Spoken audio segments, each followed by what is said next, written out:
Hello friends, नमस्कार। आज हम चर्चा करेंगे यूपीएससी मेंस एग्जामिनेशन में ऑप्शनल सब्जेक्ट्स हमें कौन सा लेना चाहिए और उसकी क्या भूमिका रहती है। तो बहुत से लोगों के मेरे पास मैसेजेस भी आए, पर्सनल मैसेजेस भी आए और हमारा जो फोरम है उस पर भी लोगों ने क्वेश्चन बार बार ये रेज किया कि ऑप्शनल सब्जेक्ट के ऊपर कुछ चर्चा की जाए। तो उसी के मद्देनज़र आज हम बात करेंगे कि यूपीएससी मेंस के एग्जामिनेशन में ऑप्शनल सब्जेक्ट यानी वैकल्पिक विषय क्या लेना चाहिए और क्यों लेना चाहिए। इसके बारे में बहुत सी भ्रांतियां हैं और बहुत ही क्रिटिकल टॉपिक है। क्रिटिकल का कहने का आशय ये है कि ये एक ऐसा कार्य है जो कि अगर आप ठीक से कर लेते हो तो आपका काफ़ी काम जो है आगे सहज हो जाता है, और अगर आपने गलत चयन कर लिया विषय का तो आपके हो सकता है आने वाले जो 1-2 साल जो है वो खराब हो जाए, व्यर्थ हो जाए। तो बहुत ही सोच समझ के ये कार्य करना है। तो पहले थोड़ा सा बैकग्राउंड समझ लीजिए। हुआ ये कि 2011 में जब यूपीएससी के प्री का पैटर्न चेंज होने लगा तो लोगों ने साथ साथ में ये भी गुहार की कि मेंस का पैटर्न भी चेंज होना चाहिए। डीपी अग्रवाल कार्यदल समूह की अध्यक्षता में ये सब काम होने प्रारंभ हुए। 2013 से पहले 600 नंबर के 2 ऑप्शनल पेपर हुआ करते थे। इसके अलावा 2 जीएस के पेपर हुआ करते थे और 1 एसए का पेपर हुआ करता। तो कुल 2000 नंबर का मेंस का एग्जामिनेशन होता था। जब चेंज किया गया तो चेंज इस तरह से किया गया कि जीएस के पेपर्स की संख्या बढ़ाकर 4 कर दी गई। एक पेपर 250 नंबर का था। इस तरह से 250 इंटू 4 यानी 1000 नंबर के तो अभी जीएस के पेपर आते हैं। 250 नंबर के 2 पेपर एक ऑप्शनल के आते हैं। जहां पहले 2 ऑप्शनल होते थे वहां एक ऑप्शनल हो गया।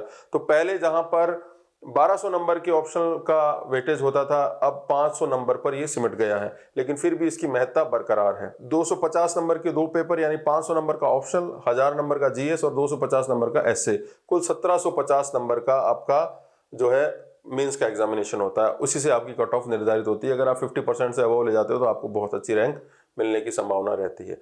अब जीएस का जो पेपर है इसमें बहुत ज्यादा इनपुट देने पर आउटपुट का जो कंपनसेटिंग रेशियो बहुत कम रहता है, इसलिए जीएस में लोगों के मार्क्स जो है बहुत ज्यादा फ्लक्चुएट नहीं कर पाते हैं उसमें, बशर्ते कि आपने पेपर ठीक ठाक लिखा हो। तो ऑप्शनल पर ही आके आपका मामला रुक जाता है, ऑप्शनल और एसए का पेपर, जिसमें बहुत ज्यादा वेरिएशन देखने को मिलता है।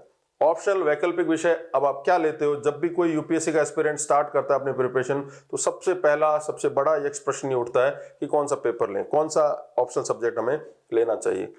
पहले इस परिचर्चा के 2 या 3 पार्ट हम बना लेते हैं। पहला पार्ट जो है वो ये कि हमें ये समझना चाहिए कि ज्यादातर ट्रेंड क्या रहता है कि जो भी व्यक्ति या जो भी अभ्यर्थी कैंडिडेट जब स्टार्ट करता है अपनी प्रिपरेशन तो ऑप्शनल सब्जेक्ट क्या सोच के लेता है, उसकी भ्रांतियां क्या, उसके मिथक क्या है, उसके जो है डॉगमास क्या क्या है। सेकंड, हमें ये देखना चाहिए कि सब्जेक्ट्स ने खुद ने कैसा परफॉर्म किया। तो यूपीएससी की हर साल की जो एनुअल रिपोर्ट है उसको बेस बना के हमने एक आरएनडी किया है, वो मैं आपको भी पेश करूंगा। थर्ड नंबर पे हम देखेंगे कि किन आधारों पर ऑप्शनल सब्जेक्ट लिया जाना चाहिए, और चौथा आपको कौन सा ऑप्शनल सब्जेक्ट लेना है। तो सबसे पहले हम बात करें कि कौन कौन से आधार हैं जिन पे सामान्यतः लोग ऑप्शनल सब्जेक्ट ले लेते हैं और कैसी कैसी गलतियां करते हैं किस आधार पे। एक सबसे बड़ा मिथ ये है कि आपके मित्र ले लेते हैं, आप भी वो ले लेते हो। क्या आप प्रिटेक्स्ट बनाते हो, आप ये कह के एक्सक्यूज देते हो कि मित्रों के साथ बैठ के हम तैयारी करेंगे, आंसर्स लिखेंगे और एक दूसरे से आंसर्स चेक कराएंगे। ऐसा कुछ भी नहीं होता है। आप पहली बात तो यूपीएससी प्रिपरेशन करनी है तो मित्र तो शब्द छोड़ दीजिए, कोई मित्र आपको नहीं बनाना है। 1 या 2 आपके साथ पढ़ने वाले लोग हों जिनका आपका छोटा मोटा ग्रुप बन सकता है, तो उनकी देखा देखी आप अपना विषय बिल्कुल भी चेंज मत कीजिए। उनको खाना पीना क्या पसंद है, उनका डेली का रूटीन कैसा है, वो आपसे मैच हो जरूरी नहीं, और मित्रता के लिए चीजें आवश्यक होती भी नहीं है। मित्रों की देखा देखी कोई भी ऑप्शनल सब्जेक्ट कृपया मत लीजिएगा। फर्स्ट। सेकंड, कुछ लोग क्या करते हैं कि बुक स्टोर वाले के पास जाते हैं, मैंने देखे ऐसे लोगों को। बड़े बड़े बुक स्टोर हैं दिल्ली में, लखनऊ में, इलाहाबाद में, प्रयागराज में, जयपुर में, वहां जाते हैं बुक स्टोर वाले से पूछते हैं इन दिनों यूपीएससी का कौन सा सब्जेक्ट चल रहा है, उसको जो किताब बेचनी होती है बोल देता है ये इसकी सामग्री ले जाओ।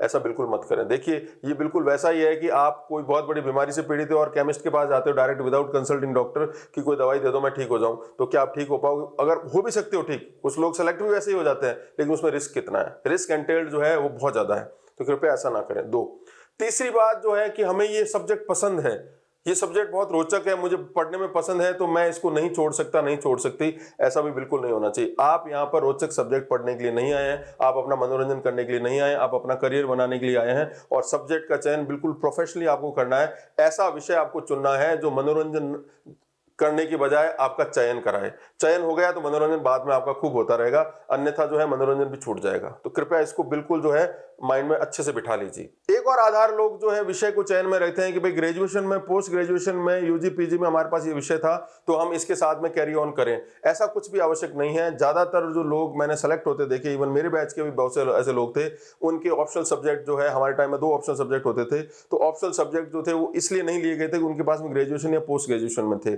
उन्होंने फ्रेश एंड से तैयारी की, वो विषय लिए जिसमें मार्क्स आते हैं। देखिए मैं आपको बताता हूँ, ग्रेजुएशन में और पोस्ट ग्रेजुएशन में जो यूजीसी एग्जाम लेती है, आपका यूनिवर्सिटी में एग्जाम होते हैं, उसका पैटर्न बिल्कुल अलग तरह का होता है। आप हम सबको पता है कि यूनिवर्सिटी की प्रिपरेशन में कैसे किया जाता है। लास्ट के 2 सप्ताह में लोग पढ़ते हैं, पढ़ के जो उगल के आ जाते हैं वहां पर जो पढ़ा है, और वापस आके भूल जाते हैं।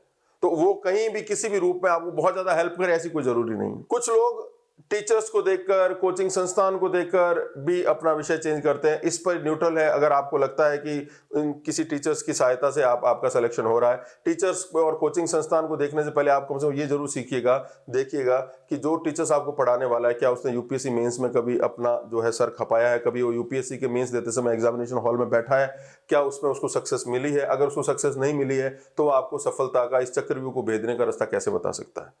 ठीक है, क्या आप अब किसी ऐसे डॉक्टर से दवा लेते हैं जिसने एमबीबीएस क्लियर नहीं की हो, या जिसने एमडी या नहीं किया हो, एमएस नहीं हो जो, तो कृपया आपका करियर का सवाल है, ये आपके 2-3 दिन की बीमारी से भी बहुत बड़ा प्रश्न है। रही बात सामग्री की, तो सामग्री का जो भी ऑप्शनल सब्जेक्ट आप लेते हो उसका मटेरियल की क्या स्थिति है, तो मटेरियल आज के समय में बहुत बड़ी समस्या नहीं है। आपको दिल्ली भी जाने की आवश्यकता नहीं है। आपको फोन नंबर पे अगर आप फोन कर देते तो भी मटेरियल फोटोकॉपी वाले, शॉप वाले भेज देते हैं। मटेरियल से अगर सिलेक्शन होता तो सबसे पहले बुक स्टोर वालों के बच्चों का सिलेक्शन होता, सबसे पहले फोटोकॉपी या जो नोट्स इत्यादि जो रखते हैं उनके बच्चों का, उनके भाई बंधुओं का सिलेक्शन हो जाता है। ये कोई भी क्राइटेरिया नहीं सिलेक्शन का। तो फिर भी अगर आपको ऐसा लगता है तो इस चीज को त्याग दीजिए। आप ये मान लीजिए कि आज के समय में किसी भी स्टूडेंट के पास में मटेरियल की कमी की जो डर्थ ऑफ मटेरियल है वो नहीं रहा है। सबके पास में खूब मटेरियल है। आप टेलीग्राम पे चाहिए, आप गूगल पे जाइए, भरा पड़ा है आपको मटेरियल, जो चाहिए मिल जाएगा। उल्टा मैं ये कहूंगा कि समस्या ज्यादा ये है कि जहां पर इंफॉर्मेशन सरप्लस है, नोट्स बहुत ज्यादा है, चीजें बहुत ज्यादा है, वो आपके लिए ज्यादा दुखदायी साबित होने वाली है। कुछ और भी महावीर परमवीर लोग होते हैं जो ये मानते हैं कि हमें एक विषय के साथ में, चाहे वो विषय कैसा भी परफॉर्म कर रहा हो, हमें इसमें सेलेक्ट होकर अपने आप को सिद्ध करना है, लोगों को दिखाना है कि हम एक ऐसे बेजोड़ व्यक्ति हैं जिसने ये काम अजूबा कर दिखाया। कृपया आप इस तरह के वेंचर मत कीजिए। आपके करियर का सवाल है। यूपीएससी का एग्जाम निकालने वाले लोग जो हैं वो कोई अपने आप में परम सिद्ध लोग नहीं होते हैं या अर्हत प्राप्त किए हुए लोग नहीं होते। आपको अपना सिलेक्शन करवाना है तो आप बिल्कुल एक सही रीति से आप चलोगे, कंसिस्टेंटली चलोगे और सिंसियर प्रिपरेशन करोगे तो ही आपका सिलेक्शन होगा। बहुत ज्यादा इंटेलिजेंट लोगों का सिलेक्शन नहीं होता है। ऐसे लोगों का सिलेक्शन होता है जिनका मैनेजमेंट बहुत अच्छा होता है, जो ये समझते हैं कि उनके पास में समय भी कम है, उनके पास में स्थान भी कम है। प्रिपरेशन करने से पहले और प्रिपरेशन करने के बाद एग्जामिनेशन हॉल में दोनों ही चीजें जो है आपके डिस्पोजल पर नहीं है। Time and space in your copy are not at your disposal. ये चीज को आप गांठ बांध लीजिए। तो इन सब भ्रांतियों को छोड़ दीजिए। अब सब्जेक्ट को कैसे चयन करें, फिर वैकल्पिक विषय का कैसे चयन करें, तो पहले हमें यह देखना है कि इन विषयों में लोगों ने कैसा परफॉर्म किया है बीते वर्षों के एग्जाम्स में। उससे पहले आप ये भी देखिए कि टॉपर्स के क्या क्या सब्जेक्ट्स रहे हैं। 2000 अगर हम स्टार्ट करें, 2011 से भी अगर हम स्टार्ट करें या 2013 से भी स्टार्ट करें, तो मैं आपको एक एक टॉपर उसके ऑप्शनल के बारे में बताता हूं, तो आपको आइडिया लग जाएगा कि टॉपर्स के क्या क्या विषय रहे। क्या कोई ट्रेंड है या कोई ऐसी प्रवृत्ति देखने को मिलती है, ऐसा कोई रुझान देखने को मिलता है जिसको लेकर आपका सिलेक्शन हो जाए। आपको बहुत से लोग ज्ञानी मिल जाएंगे, ध्यानी मिल जाएंगे, जो आपको नई नई तरह की बातें बताएंगे, जो बहुत समय से जो है दिल्ली की, जयपुर की, लखनऊ, इलाहाबाद, प्रयागराज की गलियारों में घूम रहे हैं, जिनका सिलेक्शन नहीं हो रहा लेकिन वो खूब ज्ञान बांट रहे हैं। उन लोगों से बच के रहिए अगर आपका सिलेक्शन करवाना है। तो पहले देखिए टॉपर्स के क्या क्या मार्क्स आए। 2013 के टॉपर्स गौरव अग्रवाल है, उनके पास में इकोनॉमिक्स सब्जेक्ट था। 2014 में ईरा सिंगल थी, उनके पास में ज्योग्राफी सब्जेक्ट था। 2015 में टीना डाबे के पास में पॉलिटिकल साइंस सब्जेक्ट था। 2016 की जो टॉपर है नंदिनी, उनके पास में कन्नड़ लिटरेचर सब्जेक्ट था। 2017 के टॉपर अनुदीप, उनके पास में एंथ्रोपोलॉजी था। 2018 के जो टॉपर्स हैं कनिष्क कटारिया, उनके पास मैथमेटिक्स टॉपिक था, ऑप्शनल सब्जेक्ट था। और अभी जो लेटेस्ट टॉपर है प्रदीप सिंह, उनके पास में पब्लिक एडमिनिस्ट्रेशन टॉप। तो टॉपर्स के सब्जेक्ट अगर आप देखेंगे, economics, geography, political science, public ad, mathematics, anthropology, Kannada literature, कोई ट्रेंड बन रहा है? कोई ट्रेंड नहीं बन रहा है। वैसे टॉप 5 के भी आप देखोगे ऑप्शनल सब्जेक्ट, तो ये आप पाओगे कि there is no as such trend in UPSC. तो एक तो मिथक ये भी त्याग दीजिए कि टॉपर्स के मार्क्स किस मारे। अब टॉपर्स हिंदी मीडियम का, इंग्लिश मीडियम का, उस पर अलग बात करेंगे। पहले आप ओवरऑल पिक्चर देखिए। अब आपको ये जानना है कि किस विषय के साथ में कितने लोग अपीयर हुए और उनका सक्सेस रेशियो कैसा, ये खुद यूपीएससी कहता है अपनी एनुअल रिपोर्ट्स में। तो मैंने करीबन 8 साल की एनुअल रिपोर्ट के आधार पर एक जो है सारणी बनाई अलग अलग विषय की कि वो कैसे परफॉर्म कर रहे हैं। तो कुछ विषयों की बात पहले हम करेंगे। कुछ विषयों को देखकर, कुछ विषय ऐसे भी आपको देखने को मिलेंगे जिसमें 100% परफॉर्मेंस, यानी एक जना बैठा एक का एक सेलेक्ट हो गया। तो वो विषय जो है ज्यादातर लिटरेचर रहते हैं, जैसे असमी लिटरेचर हो गया, बोडो लिटरेचर हो गया। कुछ ऐसे लिटरेचर हैं जो एक या दो लोग बैठते हैं, वो सेलेक्ट हो जाते हैं, तो रिजल्ट 50% या 100% तक चला जाता है। वैसे ही 0% रिजल्ट भी रहते हैं, वो भी लैंग्वेजेस के रहते हैं। तो लैंग्वेजेस को या भाषा को एक विषय के रूप में जो लोग लेते हैं, उनको आधार बना के आप अपना जो है विषय का चयन मत कीजिए, उसमें बहुत फ्लक्चुएशन है। ठीक है, कोई समय में उर्दू लैंग्वेज बहुत ज्यादा चल रहा था, 40% उसका रिजल्ट आ रहा था, यानी अगर 10 लोग बैठ रहे हैं तो 4 लोग सेलेक्ट हो रहे हैं ऐसा। लेकिन अगले साल आप देखोगे कि 2% रिजल्ट रहा है, यानी 100 लोग बैठ रहे हैं तो 2 लोगों का सिलेक्शन हो रहा है। तो उन पे मत जाइए, कहीं सुनी बातें मत सुनिए। यूपीएससी खुद क्या कहता है उसकी बात देखिए। तो सबसे पहले हम अगर बात करें, सबसे ज्यादा लिया जाने वाला विषय होता था पब्लिक एडमिनिस्ट्रेशन होता था, जब 2 सब्जेक्ट लिया करते थे। लेकिन जैसे एक सब्जेक्ट पे आ गया यूपीएससी 2013 के बाद में, पब्लिक एड लेने वालों की संख्या कम होती गई, लेकिन अभी भी टॉप 5 सब्जेक्ट्स में रहा है। अगर इसके आप पहले सालों के परफॉर्मेंस देखो तो आप देखिए, पब्लिक एड में 2011 में 6276 लोग अपीयर हुए, करीबन 6276 लोग अपीयर हुए, 7.9% इसका रिजल्ट रहा है। 2012 में 7077 लोग अपीयर हुए, 5.1% इसका रिजल्ट रहा है। 2013 में आप देखिए ड्रास्टिकली चेंज आ गया, 1/3 लोग हो गए, 2840 लोग इसमें अपीयर हुए और 6.2% इसका रिजल्ट रहा है। 2014 के अंदर 2852 लोग अपीयर हुए हैं, 5.3% इसका रिजल्ट रहा है। 2015 में 1795 लोग इसमें अपीयर हुए, 8.4% इसका रिजल्ट रहा है। 2016 में 1506 लोग इसमें अपीयर हुए, 10.6% इसका रिजल्ट रहा है, बहुत जबरदस्त। और 2017 में 1165 लोग अपीयर हुए, 10.2% इसका रिजल्ट रहा है। अब पब्लिक एडमिनिस्ट्रेशन, लोक प्रशासन एक ऐसा विषय है जिसको आप देख रहे हो, एक समय था 7000 लोग अपीयर हो रहे थे और घटते घटते वो 1100 तक 1200 तक आ गए। तो घटने का एक अलग कारण रहा है। लेकिन आप एक चीज ये समझिए कि पब्लिक एड में आज भी टॉप 5 में स्टूडेंट्स अपीयर होते हैं। आपको हमेशा वैसा विषय चयन करना चाहिए जो टॉप 5 में ज्यादा से ज्यादा लोग जिसमें अपीयर होते हैं, उसमें फ्लक्चुएशन की संभावनाएं कम रहती है। अगर उसमें स्केलिंग होती भी है, मॉडरेशन होता भी है एग्जामिनेशन में, तो भी वो बहुत ज्यादा फ्लक्चुएशन नहीं होता है। तो एक तरह का सेफ सब्जेक्ट रहता है। जिस सब्जेक्ट की एवरेज परफॉर्मेंस 5% से ज्यादा है कंसिस्टेंटली, वो विषय आप ले सकते हो। तो पब्लिक एड भी उसमें से एक विषय है। अब 2 खास बातें या 2 या 3 खास बातें पब्लिक एड की जिसके लेने के फायदे और नुकसान। पहले नुकसान की अगर बात करें, नुकसान जो है, डीमेरिट्स इसके साथ एसोसिएटेड ये है कि हिंदी मीडियम वालों के लिए बिल्कुल सूटेबल नहीं है, इंग्लिश मीडियम वालों के लिए सूटेबल है। हाईली डायनेमिक सब्जेक्ट है, हर साल जो है इस पर केस स्टडीज आती हैं, नई नई जो है थीसिस वगैरह आती हैं, नए नए पब्लिक एडमिनिस्ट्रेशन से रिलेटेड जो है नई नई थ्योरम्स वगैरह आ जाती हैं। तो उनके साथ आपको अपना सायुज्य बिठाना पड़ेगा, अपने आप को जोड़ के रखना पड़ेगा। जो नए नए जर्नल्स आते हैं पब्लिक एड के, तो ऐसे सब टॉपिक भी आ जाते हैं जो आपने अपने बुक्स में नहीं पढ़े हों।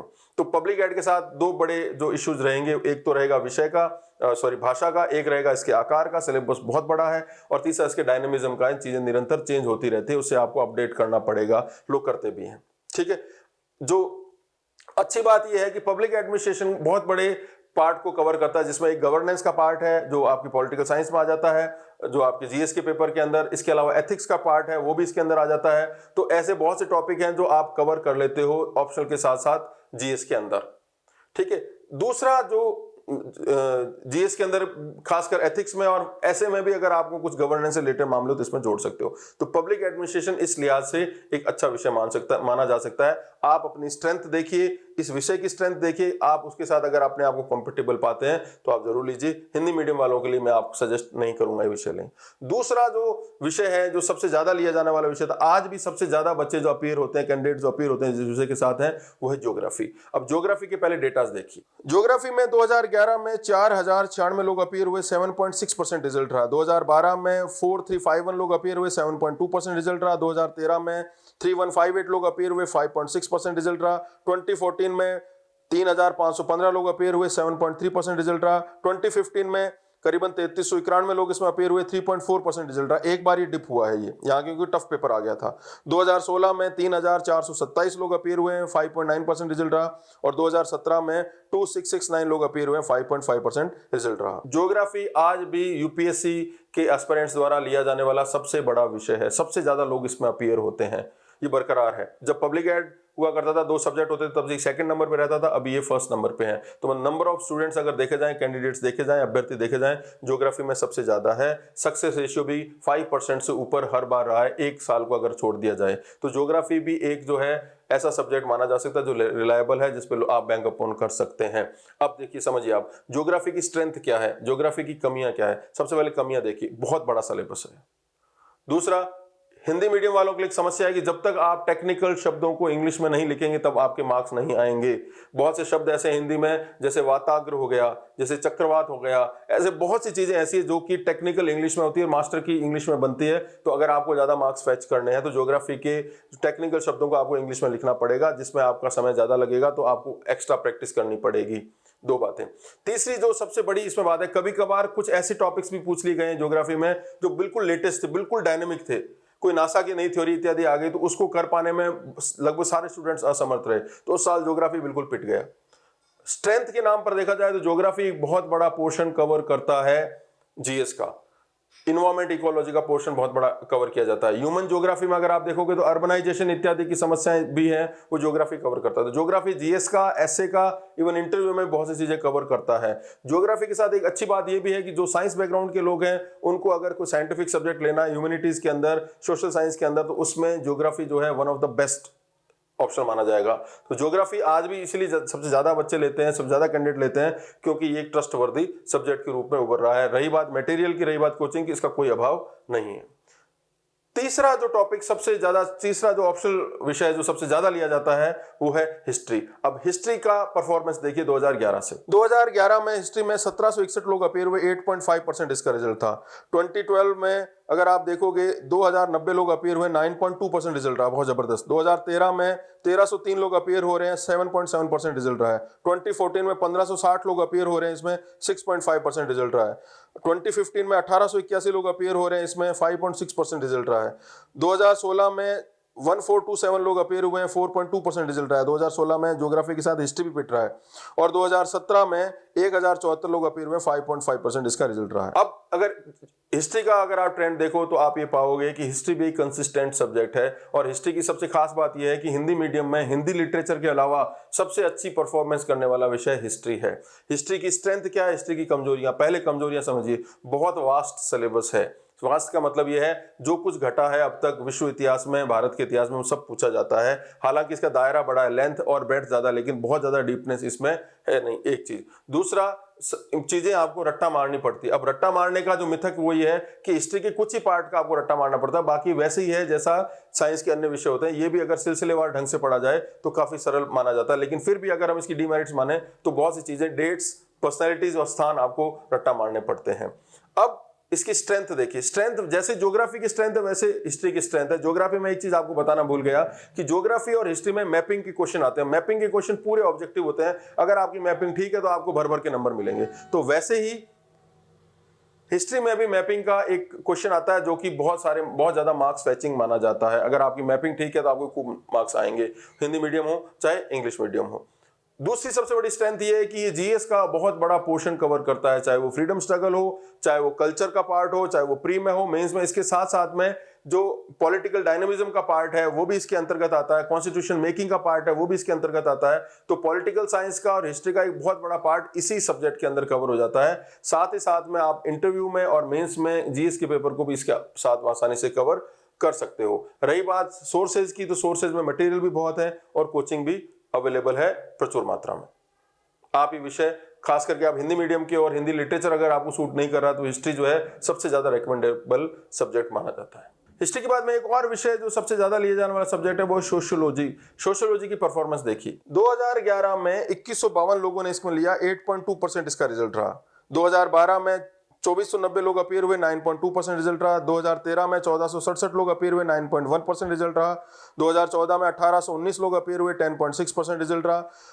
2015 में 1479 लोग इसमें अपीयर हुए, 1479, 11.7% रिजल्ट रहा। 2016 में 1635 लोग अपीयर हुए, 8.1% रिजल्ट रहा।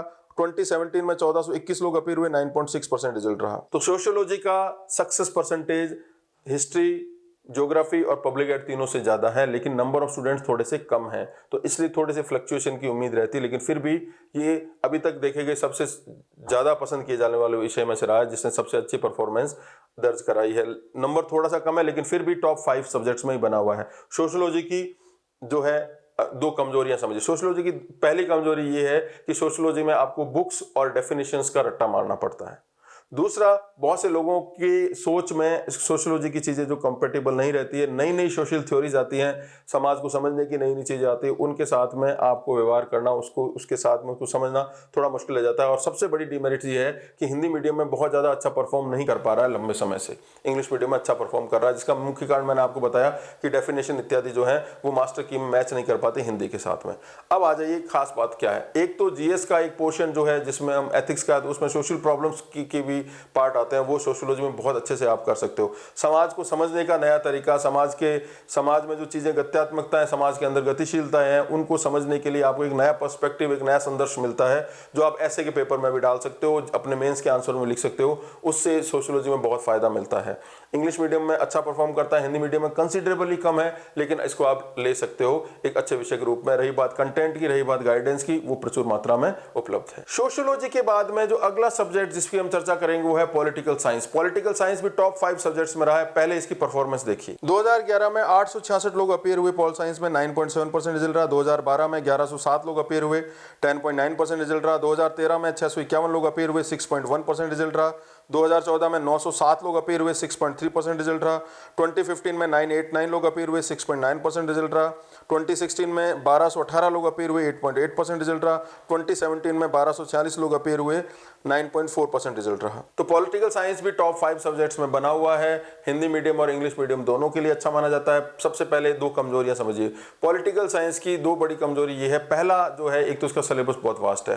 दूसरी कमजोरी ये है कि इसमें भी नई नई अंतर्राष्ट्रीय घटनाएं घटती रहती है, उससे रिलेटेड नई थ्योरम्स वगैरह या नई थ्योरीज वगैरह आती रहती हैं। वो आपको समाचार पत्रों से आपको अपडेट रहना पड़ता है, अगर उसमें कुछ गफलत हो जाती है तो दिक्कत हो जाती है। हिंदी मीडियम वालों के साथ ये है कि पॉलिटिकल थ्योरी, पॉलिटिकल आइडियोलॉजीज का जो पेपर आता है, उसमें कई बार मास्टर की में आपकी चीजें मैच करे या नहीं करे, इसकी संभावना बनी रहती है। उसके लिए आप टेक्निकल वर्ड लिखें तो बेहतर है, लेकिन आइडियोलॉजी में वो भी ज्यादा संभव नहीं बन पाता है। मेरिट्स क्या है, इसकी खास बातें क्या, जो फायदा मिलेगा, जीएस का बहुत बड़ा पोर्शन ही कवर करेगा, चाहे इंटरनेशनल रिलेशंस हो, चाहे आपके करंट अफेयर्स के मामले हो, चाहे फ्रीडम स्ट्रगल हो, चाहे कॉन्स्टिट्यूशन मेकिंग हो, चाहे वो कॉन्स्टिट्यूशन हो, गवर्नेंस के इश्यूज हो, पंचायती राज के इश्यूज, सब चीजें इसके अंदर कवर होती है। तो जीएस का एक बहुत बड़ा पोर्शन ये कवर करता है। रोचक है पढ़ने में। राजनीति की बातें हैं, राजनीति में क्या क्या चीजें घटी, अंतर्राष्ट्रीय घटनाएं कैसी घटी, भारत में आजादी के बाद क्या घटनाएं घटी, तो अगर आप इसको रोचकता के साथ पढ़ोगे तो वो भी आपका क्वेश्चन पूरा इसमें होगा। तो ये भी आप सोच समझ के ले सकते हैं विषय। तो ये 5 बड़े विषय। बाकी विषयों में फिलॉसफी, साइकोलॉजी, एंथ्रोपोलॉजी, इन विषय में कैसा कैसा परफॉर्मेंस रहा है उसका मैं पीडीएफ आपको दे दूंगा। आप प्रत्येक साल का परसेंटेज देख सकते हैं। इसके साथ में मेडिकल साइंस भी बहुत अच्छा परफॉर्मिंग सब्जेक्ट है। अगर डॉक्टर्स हैं उनको मेडिकल साइंस जो है वो लेना चाहिए। तो ये पेपर्स की, ऑप्शनल पेपर्स की या ऑप्शनल सब्जेक्ट्स की परफॉर्मेंस की बात हुई। अब हम चलते हैं हमारे जो है थर्ड पार्ट पे। थर्ड पार्ट में है कि सब्जेक्ट लेने का आधार क्या होना चाहिए। पहले हमने देखा कि इसके मिथक क्या क्या, इसमें क्या क्या लोग गड़बड़ करते हैं, दूसरा विषय कैसे चल रहे थे वो भी जोड़ के देखा। अब इसका सेकंड पार्ट आप ये समझिए कि क्या क्या चीज़ों को हमें कंसिडर करना चाहिए एग्जाम में, यूपीएससी के एग्जाम में ऑप्शनल सब्जेक्ट लेने से पहले। तो सबसे इंपॉर्टेंट जो चीज़ है वो है आपकी कंफर्टेबिलिटी, आपकी कॉम्पेटिबिलिटी, आप कितना सहज हैं किसी विषय के साथ में। ऐसा नहीं है कि कोई विषय बहुत अच्छी परफॉर्मेंस दे रहा है, जैसे मेडिकल साइंस बहुत अच्छा परफॉर्म कर रहा है और वो उसका 20% से ज़्यादा जो है एवरेज जो है वो सक्सेस रेशियो बाकी सबसे बहुत ज़्यादा है, और इसमें लेने वाले लोग भी 400-500 लोग अपीयर हो रहे हैं हर साल मेंस में। तो इसका ये मतलब नहीं हो जाता है कि आप जो है मेडिकल साइंस ले लें। आपको विषय वही लेना है जिसके साथ आप सहज हो। आप साइंस के सब्जेक्ट नहीं ले सकते अगर वो अच्छा परफॉर्म कर भी रहे होंगे, क्योंकि आपने अगर ह्यूमैनिटीज या सोशल साइंस पढ़ी है तो आप उसके साथ कंपेटेबल नहीं हो सकते। सेम केस जो है इंजीनियरिंग के स्टूडेंट्स के साथ में है, साइंस के स्टूडेंट्स के साथ में है, एमबीए के जिन्होंने मैनेजमेंट या बिजनेस मैनेजमेंट पढ़ा है उनके साथ में इश्यूज हैं कि हर विषय के साथ में समझ उस तरह की नहीं बन पाती है। तो पहला आप अपने आप की कंफर्टेबिलिटी देखिए कि आप कितने कंफर्टेबल हैं उसमें। रोचकता अलग चीज है और कंपेटिबिलिटी अलग चीज है। सेकंड चीज जो आपको देखनी है, सब्जेक्ट का खुद का परफॉर्मेंस। जो मैंने आपको 5 बड़े सब्जेक्ट बताए हैं, बहुधा वही विषय लिए जाते हैं। कुछ जैसे एंथ्रोपोलॉजी, उसका विषय छोटा है, उसका जो सिलेबस छोटा है, लेकिन एंथ्रोपोलॉजी हर बार अच्छा परफॉर्म करे ये जरूरी नहीं है। वैसे ही फिलोसफी भी माना जाता है इसका सिलेबस छोटा है, लोग बाग ले लेते हैं कि ये जल्दी कवर हो जाए, लेकिन आपको ये भी कंसिडर करना चाहिए कि लेंथ और ब्रेड्थ के अलावा डीपनेस भी होती है, उसकी डेप्थ कितनी है सब्जेक्ट की, वो भी ओवरऑल वॉल्यूम को में कंसिडर किया जाता है। तो फिलोसफी का वॉल्यूम बहुत ज्यादा है, एक एक पेज पढ़ने में आपको विटगेंस्टीन, स्ट्रॉसन, बर्टन रसेल इत्यादि के एक एक पेज को पढ़ने में आपको जो है 2-2 घंटे लग सकते हैं, तो वो भी आपको देखना चाहिए। तो विषय का आकार अपने आप में इंपॉर्टेंट है, लेकिन आपको ये भी देखना चाहिए कि जो बड़े सब्जेक्ट जिसमें ज्यादा लोग अपीयर हो रहे हैं वो अगर आप में को सूट करता है तो वही विषय लीजिए। तो सब्जेक्ट की खुद की परफॉर्मेंस, आपकी कॉम्पेटिबिलिटी। थर्ड जो चीज है वो है विषय का आकार। आकार का क्या आशय है, कुछ विषय आपको जो है करीबन 10 बार पढ़ने पड़ेगा और कुछ जो है विषय आप 3-4 बार पढ़ोगे और उसके बाद में आप उसमें कुछ इनोवेशन या अपनी तरफ से कुछ नई चीजें जोड़ देते हो तो बहुत अच्छे मार्क्स फेचिंग होते हैं। आपके आंसर्स मगर इंटरडिसिप्लिनरी हैं तो भी मार्क्स फेच करेंगे, लेकिन पहले आपको इस विषय पर आपकी मजबूती होनी चाहिए। तो ये भी चीजें आपको कंसीडर करनी चाहिए विषय लेने से पहले। इसके अलावा सही गाइडेंस भी बहुत मायने रखती है। अगर आपको पढ़ाने वाले बहुत से ऐसे टीचर्स हैं, बहुत से ऐसे गाइडेंस देने वाले लोग हैं जो विषय को आसान बनाने की जगह क्लिष्ट कर देते हैं, कृपया ऐसे लोगों से बच के रहिए। यूपीएससी का एग्जाम निकालना कोई बहुत बड़ा तीर मारना नहीं है। पता नहीं लोगों ने इसका इतना बड़ा हुआ क्यों बना रखा है। आपके पास में कोई ऐसा टीचर है जो चीजों को सहज बना दे, और अगर आपके अंदर जो है उसको करने का आपके अंदर जो है आपके अंदर प्राण फूंक दे, तो वो एक टीचर और गाइडेंस का सही जो है दायित्व बनता है, न कि चीजों को, सरल चीजों को क्लिष्ट करके परोसने का।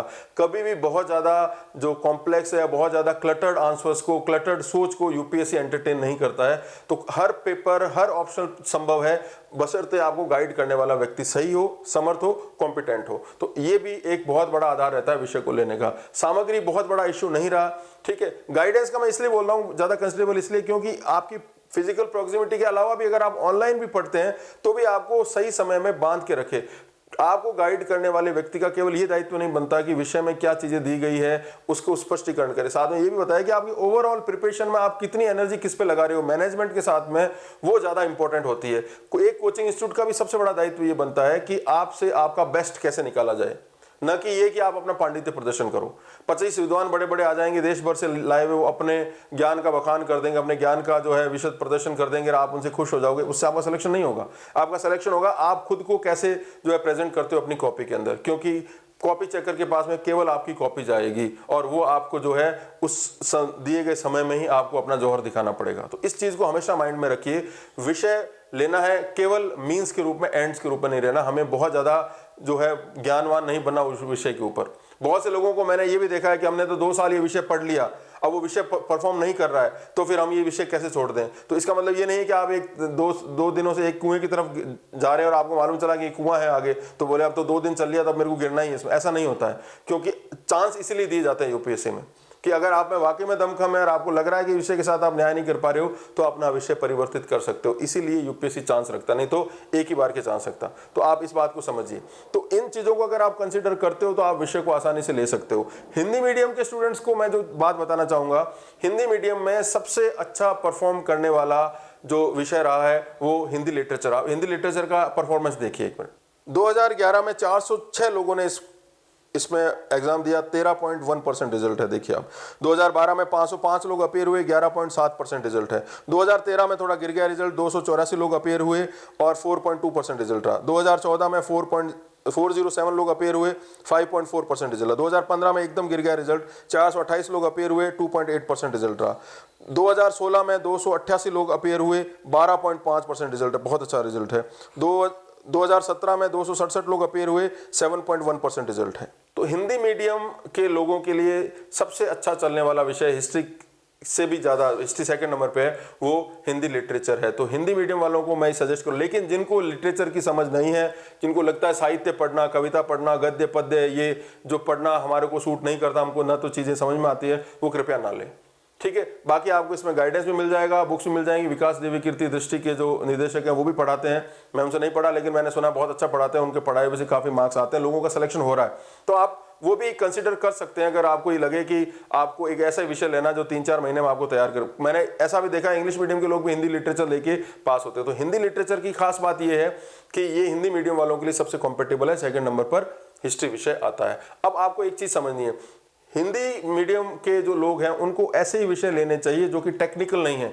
अगर आप जो है एंथ्रोपोलॉजी भी हिंदी में लेते हैं तो वो बहुत ही टेक्निकल साइंटिफिक सब्जेक्ट है। साइंस के स्टूडेंट्स को एंथ्रोपोलॉजी ले सकते हैं, छोटा विषय, उसमें छोटा सिलेबस आपको कवर कर सकते हैं, लेकिन हिंदी मीडियम में आपकी पार उसमें नहीं पड़ेगी। तो आपको जो है देख परख कर ही देखना है कि आपके अंदर क्या स्ट्रेंथ है, आपका मीडियम क्या है, आपके पास में कितना समय है, आपके पास में कितना गाइडेंस का जो है क्या स्कोप है, कौन आपको गाइड करने वाला व्यक्ति है, किसको आप जो है अपना गाइड बना रहे हो, तो वो तय करेगा। देखिए गाइडेंस का कितना जबरदस्त फर्क पड़ता है। महाभारत के युद्ध में जो कर्ण सबसे बड़ा जो योद्धा माना जाता था, सबसे बड़ा सामर्थ्यवान योद्धा माना जाता था, उसका जो सारथी जो था वो शल्य था। शल्य का मतलब होता है शक करना जो हिंदी संस्कृत में, और कर्ण का मतलब होता है कान होना। यानी एक ऐसा सारथी जो बार बार आपके जो क्वालिटीज में, आपकी कॉम्पिटिबिलिटी में पर शक करे, तो कर्ण जैसा महारथी भी हार जाता है। दूसरी तरफ अर्जुन जो था वो माना जाता है कर्ण से कमतर था, लेकिन उसके सारथी श्री कृष्ण थे तो उसको विजय दिलवाते हैं। तो बहुत फर्क पड़ता है कि आपका सारथी कौन है। आप अपना सारथी सोच समझ के लीजिए, सोच समझ के जो है लेने दीजिए। ऐसे किसी व्यक्ति को ये मौका मत दीजिए जो आपके जीवन के साथ खिलवाड़ कर दे और आपके 3-4 साल खराब कर दे। आप ना इधर के रहो ना उधर के रहो। बहुत ही सोच समझ के लिया जाने वाला डिसीजन है ये। अब अगला प्रश्न ये उठता है कि आपको विषय, ये तो सारी बातें मैंने बुकिश कर दी, अब चौथा पार्ट, आप करोगे क्या? आप नए हो, आप फ्रेशर हो, मान लो आपने एक चांस दे भी दिया, लेकिन yet you are not sure कि कौन सा ऑप्शनल सब्जेक्ट आपको लेना चाहिए। तो पहला काम जो मैं आपको बोलूंगा, आप 15 दिन की या 10 दिन की एक एक्सरसाइज कीजिए। पहले आप शॉर्ट लिस्ट कीजिए, पहला स्टेप आप कीजिए, शॉर्ट लिस्ट कीजिए कि आपको कौन से विषय लेने चाहिए। अगर आप साइंस बैकग्राउंड के हैं तो आप जो है ज्योग्राफी ले सकते हो, एंथ्रोपोलॉजी ले सकते हो, साइकोलॉजी भी ले सकते हो। साइकोलॉजी भी बहुत अच्छा सब्जेक्ट है, कम उसका है, मैं उसका जो परफॉर्मेंस का पीडीएफ आपको दे दूंगा, नहीं तो विषय ये अपना लेक्चर बहुत लंबा हो जाता। तो उसमें भी कंसिस्टेंटली आप देखोगे 7% की सक्सेस रेट है, लेकिन वो इंग्लिश मीडियम वालों के लिए ज़्यादा बेहतर है, हिंदी मीडियम वालों के इसलिए नहीं क्योंकि टेक्निकल है, मार्क्स नहीं आएंगे। आप चाहे कुछ भी कर लो, आप एक आधे के आ भी जाते हैं तो उसको देखकर आप अपना भविष्य मत खराब कीजिए। अच्छा, विषय की परफॉर्मेंस केवल विषय से नहीं बताई गई है। आप ये देखिए, सक्सेस रेशियो का मतलब ओवरऑल वो सक्सेस हुआ है, ठीक है। तो ओवरऑल का मतलब है कि 500 नंबर के अलावा 1250 नंबर और भी हैं, उसमें भी वो अच्छा परफॉर्म कर रहा है। इसलिए एमबीबीएस जो किए हुए लोग जो मेडिकल साइंस लेते हैं उनका सक्सेस रेशियो इसलिए अच्छा कि बाकियों में उन्होंने बहुत अच्छी मेहनत करी है। वो जो पीजी की पढ़ाई करते हैं, वो जो यूजी की पढ़ाई करते हैं, उसी दमखम के साथ उन्होंने वो बाकी पढ़ाई भी करी तो उनका रिजल्ट अच्छा आया। तो आप ये भी एक नीरशीर विवेक रखिए अपने अंदर। तो साइंस के लोग ये ले सकते हैं। जिन लोगों ने कॉमर्स पढ़ा है वो चाहे तो पब्लिक एड का जो है विचार कर सकते हैं। पब्लिक एड के अलावा अगर वो देखना चाहें तो कोई ऐसा विषय लीजिए जिसमें थोड़ा बहुत जो है आपके जो है एप्टीट्यूड का और विषय के बीच में जो है वो कॉम्पिटिबिलिटी आपको नजर आए।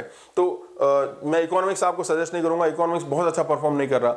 वैसे मैथ्स के स्टूडेंट्स हैं, मैथमेटिक्स इन दिनों अच्छा चल रहा है, मैथमेटिक्स में परसेंटेज भी ठीक आ रहे हैं लोगों के, आप वो ले सकते हैं। इसके बजाय आप कोई नया विषय पढ़ो, कोई फायदा नहीं। मैथ्स वाले अगर हिस्ट्री पढ़ेंगे तो ज़्यादा जो है एडवाइजेबल नहीं है। केवल जीएस में कोई चीज़ कवर कर रही है इसलिए आप ऑप्शन ले रहे हो, वो भी गलत है, क्योंकि जीएस के जो नेचर ऑफ क्वेश्चन है और ऑप्शन में जो पूछे जाते हैं वो बिल्कुल अलग होते हैं। तो ऐसा मत सोचिए कि जीएस में है तो इसलिए हमें ये विषय लेना होगा।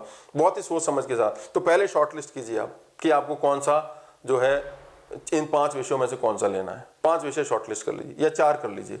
हिंदी मीडियम वाले हिंदी मीडियम के हिसाब से, इंग्लिश मीडियम वाले इंग्लिश के हिसाब से। फिर आपको पहला काम ये करना है कि उसी विषय की एनसीईआरटी की 11th या 12th की 2 किताबें लीजिए, उसके पहले 2 चैप्टर पढ़िए और हर जो शॉर्ट लिस्ट किए और कोशिश कीजिए कि आपको इसमें से क्या चीजें समझ में आई और किस में आप सबसे ज्यादा कंफर्टेबल थे कि इसके साथ हम कर सकते हैं। रोचकता नहीं मत रखिए, रोचक चीजें तो बहुत मिल जाएंगी आपको, ठीक है, लेकिन आप कंफर्टेबल हो या नहीं। फिर आप यूपीएससी का सिलेबस देखिए उन टॉपिक्स का जो आपने जो विषय का, और फिर जो है 2 साल के पुराने पेपर्स देखिए, चाहे आपको कुछ भी समझ में नहीं आए लेकिन देखिए। उसके बाद आप ये निर्णय कीजिए कि आप किस विषय के साथ में चल सकते हैं।